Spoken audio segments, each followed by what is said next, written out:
नमस्कार। MHD 7 के अंतर्गत आज हम जानेंगे भाषा वैविध्य। भाषा वैविध्य किस कारण से उत्पन्न होता है। तो पहली बात ये कि भाषा वैविध्य के लिए कहा जाता है कि 4 कोस पर बदले पानी, 8 कोस पर पानी। तो यानी भौतिक दूरी के कारण भाषा के रूप में परिवर्तन समाज भाषा विज्ञान का बुनियादी सिद्धांत है, जिसके कारण से जो है ये भाषा में बदलाव आ जाता है। विख्यात भाषा वैज्ञानिक चॉम्स्की कहते हैं कि एक आदर्श मातृभाषी के मन में स्थित भाषाई क्षमता का वर्णन विश्लेषण ही भाषा विज्ञान का अध्ययन का क्षेत्र है। इससे उन्होंने भाषा की विविधताओं को समेटने का कोई उपक्रम नहीं किया है, यानी ये भाषा विज्ञान का जो विविध साधन है उसी के माध्यम से उन्होंने भाषा को जानने की कोशिश की। अब जैसे वो एक दिखाते हैं कि समाज भाषा विज्ञान इसके विपरीत भाषा को व्यापक पटल में उसकी समस्त बोलियों और शैलियों के समग्र रूप को देखने का यत्न करता है। भाषा में वैविध्य के प्रमुख 2 आधार हैं, क्षेत्रीय बोलियों और आयु, पेशा, लिंग आदि विभिन्न वर्गों के भाषा व्यवहार के कारण उत्पन्न सामाजिक बोलियाँ। तो इसके कारण से होता है। तो उन्होंने पहली बात क्या बताई कि कुछ विशेष कारण क्या हैं कि जब एक जगह पर कई समाज के लोग एक साथ रह रहे हों तो उनकी विविधता के कारण से भाषा में विविधता उत्पन्न हो जाती है। जैसे एक कोई विभाग है और उस विभाग में 4 लोग जो काम कर रहे हैं, या एक समाज है, एक जो शहर में रहने वाले हैं वहाँ पर कई तरह के लोग रह रहे हैं, एक मोहल्ले के अंदर कई तरह के लोग हैं, आजकल एक सोसाइटी के अंदर बहुत सारे तरह के लोग हैं, तो उनमें विविधता आ जाती है। ये विविधता व्यक्ति के कारण से हो सकती है, यानी कोई व्यक्ति है, यानी 4 जगह के 4 व्यक्ति आकर एक जगह रहने लगे, एक बंगाली है, एक मराठी है, एक जो है वो साउथ का है और एक है बिहार का। 4 लोग साथ में रह रहे हैं, तो चारों के साथ रहने की वजह से उसमें जो है बदलाव, बोली में बदलाव आएगा। उनका पेशा यदि अलग अलग है, एक शिक्षक है, एक मैनेजर है, एक इंजीनियर है, एक जो है नेता है, अब चारों का क्योंकि पेशा अलग है, चारों एक जगह बैठ रहे हैं, तो उन लोगों के कारण से विविधता उत्पन्न होगी। हर व्यक्ति अपने डिपार्टमेंट की कुछ खास चीज़ों को साथ में लेकर चल रहा है, कुछ खास बातों को जानता है, कुछ को शेयर करता है, कुछ को शेयर नहीं करता, लेकिन विविधता है आपके बोलने चालने हर चीज़ में। व्यक्ति की बोली के कारण से उसकी कुछ अपनी बोलियाँ लेकर के आया है, कुछ अपनी क्षेत्र की भाषाएं लेके आया है। जैसे कोई बंगला का है, कोई मराठी का है, कोई तेलुगु का है, कोई बिहारी है, बिहार की बिहारी है। तो मतलब यानी इसके कारण से जो है वैविध्य, भाषा में वैविध्य आ जाता है। अब हम बात करेंगे भाषा और बोली। भाषा और बोली में क्या अंतर है। जब कोई भाषा व्यापक रूप में, कोई बोली व्यापक रूप में विस्तार पा जाती है, यानी बहुत सारे लोगों उसका उपयोग करने लगते हैं, बहुत सारा समाज उसका उपयोग करने लगता है, तो वो भाषा बन जाती है। एक बड़ा पूरा समाज जो है उसका जब उपयोग करता है तो वो भाषा होती है। जब एक क्षेत्र की होती है तो वो बोली होती है। तो इस तरीके से इसके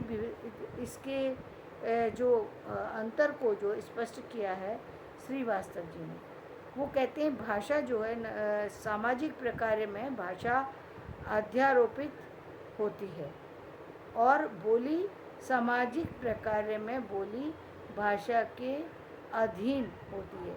यानी उन्होंने कहा कि जो सामाजिक काम कर रहे हैं तो वहाँ पर जो भाषा बोली जा रही है आप उसी का उपयोग करेंगे। चाहे मान लीजिए इंग्लैंड में आप, तो जो सामाजिक वहाँ की भाषा है यानी इंग्लिश है, तो आप इंग्लिश का ही प्रयोग करेंगे। और जब आप बोली है, जब आप अपने लोगों के बीच में बैठे हो तो आप बोली का उपयोग कर सकते हैं। नंबर 2, भाषा का क्षेत्रीय आधार अपेक्षाकृत अधिक विस्तृत होता है, जैसा कि मैंने पहले ही बताया कि बहुत सारे लोग उसका उपयोग करते हैं। और बोली का क्षेत्र भाषा के तुलना में अपेक्षाकृत छोटा होता है।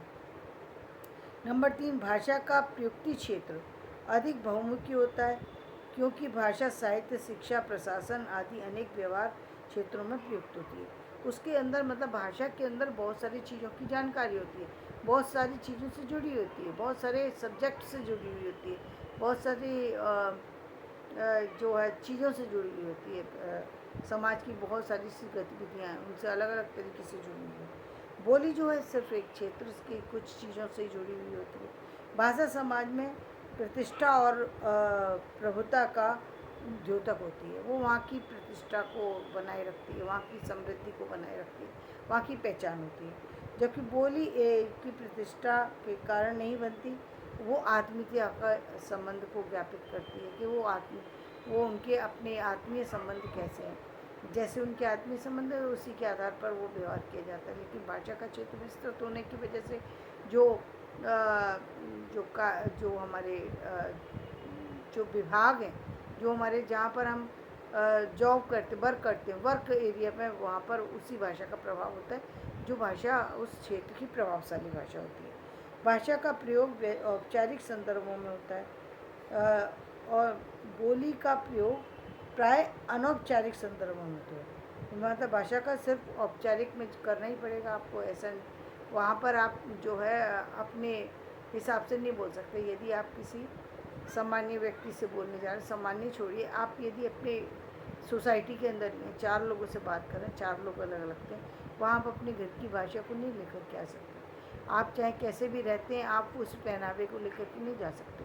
वहाँ पर आपको समाज के अकॉर्डिंग पहनना, ओढ़ना, बोलना, चालना सब करना होगा, चाहे आपकी कोई भी समस्या हो, चाहे आपका कोई भी चीज़ हो। बोली में भाषा विकल्प सापेक्षता अधिक होती है। और बोली में क्या होती है, जैसे हमारी एक ही सोसाइटी है, 2 महिलाएं हैं, लेकिन दोनों एक ही जगह की हैं, एक ही तरह के काम से जुड़ी हुई हैं, तो वो जब बात करती हैं तो वो आपसे में बोली से बात कर सकती हैं, उसमें इनको ईजी होता है। भाषा अपनी विभिन्न बोलियां बोलने वालों के बीच संपर्क भाषा का भी काम करती है, संपर्क बनाने का काम करती है। बहुत सारे लोग बहुत सारी भाषाओं को जानकर, लेकिन संपर्क साधने में जो प्रमुख भाषा है वो काम करती है, जबकि बोली संपर्क साधने का साधन नहीं बन सकती। क्योंकि आप मान लीजिए आप तेलुगु बोलते हैं, आप बैठे हैं गुजरात में जाके, गुजराती को तेलुगु आती नहीं, या और भी किसी भी जगह आप बैठे हैं और उन लोगों को तेलुगु नहीं आती, तो वो आपकी बात को नहीं समझते। आप वो किस लैंग्वेज को समझते हैं, जो कि वहाँ की राष्ट्रीय भाषा है। क्योंकि राष्ट्रीय भाषा ज़्यादा अच्छे से समझ में आएगी, या फिर प्रांतीय भाषा हो सकती है, जिसको कि वो अच्छे से समझ सकते हैं।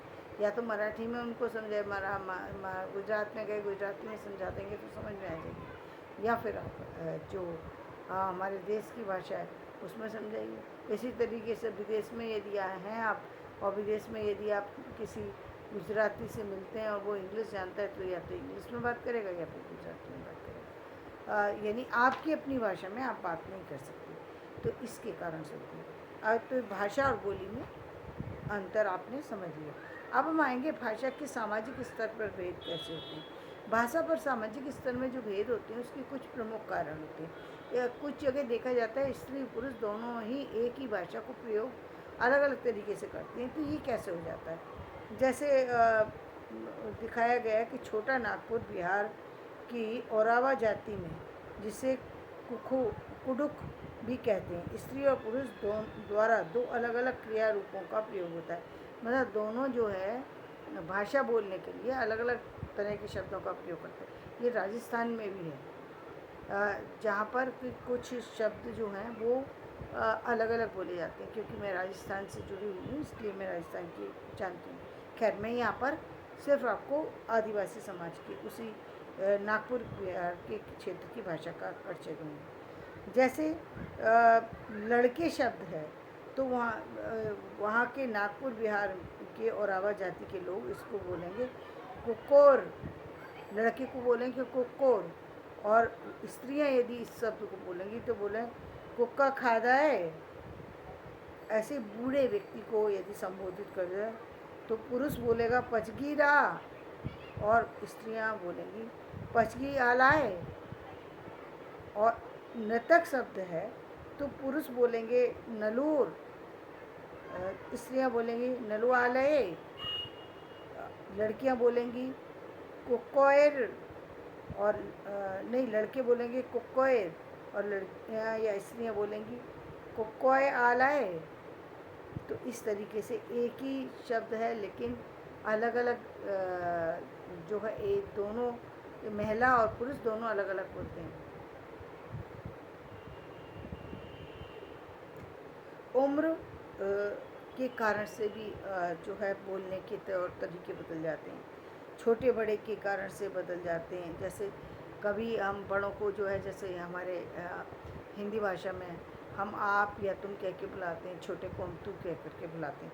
तो उम्र के कारण से भी बदल जाते हैं, शिक्षा के स्तर के कारण से बदल जाते हैं। यदि शिक्षा में आप ज़्यादा पढ़े लिखे हैं, दूसरा व्यक्ति पढ़ा लिखा नहीं है, तो जो शिक्षित समाज का के व्यक्ति हैं वो ज़्यादातर औपचारिक भाषा का प्रयोग करते हैं, जबकि अशिक्षित समाज में अनौपचारिक भाषा का प्रयोग अधिक रूप से किया जाता है। वहाँ पर जो है बहुत ज़्यादा जो है औपचारिक लैंग्वेज यूज़ नहीं की जाती, जबकि शिक्षित समाज में इससे उलट औपचारिक भाषा का प्रयोग किया जाता है। सामाजिक स्तर के कारण से, यानी या तो संपन्नता विपन्नता के कारण से, इस कारण से समाज में भाषा में अंतर आ जाता है, या फिर सामाजिक स्तर यानी आपके जातिगत स्तर हैं उसके कारण से भी आपकी भाषा में अंतर आ जाता है।